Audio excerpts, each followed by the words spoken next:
Welcome to UBC's Next Big Thing. I'm Rosemary Jean Thompson, and with me is Dr. Mark Holder.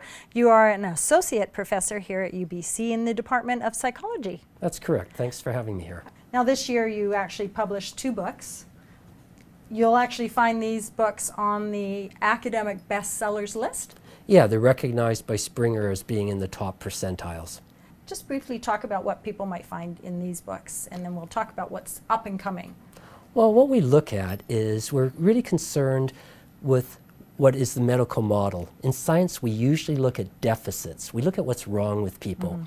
And so our research focuses more on people's strengths, what's right with people. And so these books on well-being and the research we do are looking at understanding, measuring, and trying to figure out how we can enhance people's long-term happiness. What is the biggest misunderstanding about happiness that you're aware of from your research that people might have? Well, one thing is people assume that money plays a much larger role than it does. Income is important. Income is linked to life satisfaction and happiness, but much more so at the lower end. So if you don't have enough money to make ends meet, an extra $5,000 a year will make a big difference. But once you go beyond that, it's accounting for maybe 1% of the variance in your happiness. So there must be other things that are much more important. What is up and coming in the way of the research that you've been doing as far as well-being goes?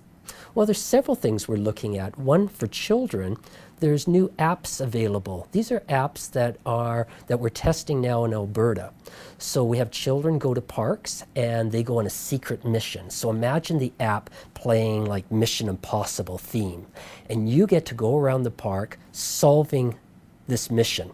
And we're looking to see if it increases not only physical exercise and how much you learn about the parks, but also whether or not it increases your happiness. Another aspect we're looking at is we're looking at community development. In general, communities are built, constructed by urban planners, and they focus on well-being only as far as safety is concerned. But they don't really think, how do we plan and build communities that enhance happiness? We know communities are important to happiness. So we're working with developers now, including down in Peachland, a new development there, New Monaco, to see if we can create an environment that promotes the happiness of people that live and work there. So what are some of the considerations for increasing that happiness as part of the development there?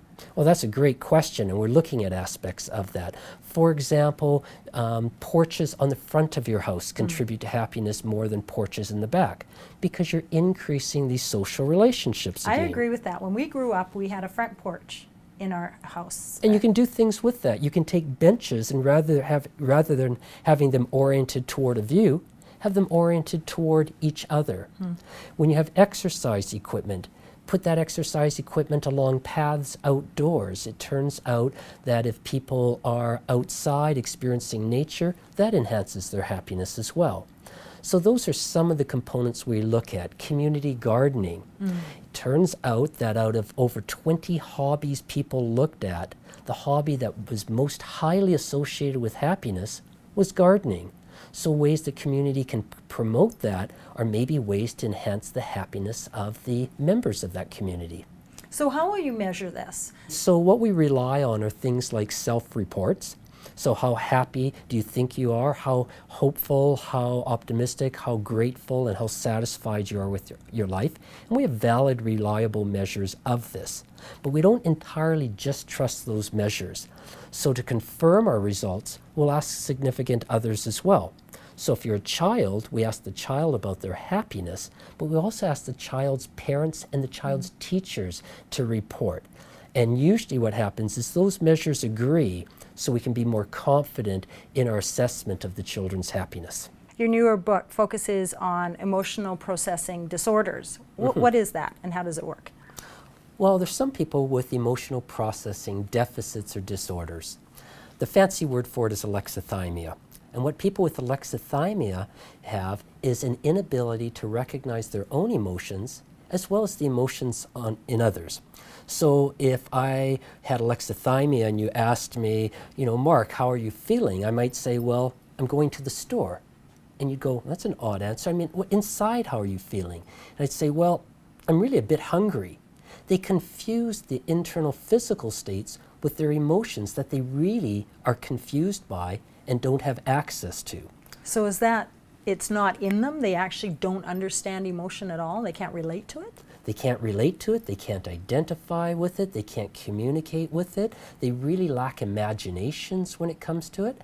And as a result of it, their relationships, their friendships, and their romantic relationships are really quite negatively affected. So they do have some appreciation of their emotions, but it still is somewhat foreign to them. And without emotions, it's really hard to have meaningful personal relationships. And those personal relationships are critical to one's happiness. Is there treatment for this? Is there a way of dealing with this? It's really resisted treatment so far, but now that we know from our work that it's linked to personal relationships and to the lack of happiness, it gives us hints, because now we know how to treat people to increase happiness. So maybe by increasing happiness in people with alexithymia, we could make them not only happier, but we could also treat their alexithymia. I hope that your research goes really well. Oh, it's my pleasure, and believe me, I'll have new stories for you next year on promoting happiness. Excellent. Well, that wraps it up for this edition of UBC's Next Big Thing. Until next time, I'm Rosemary Jean Thompson. Thank you for coming. My pleasure.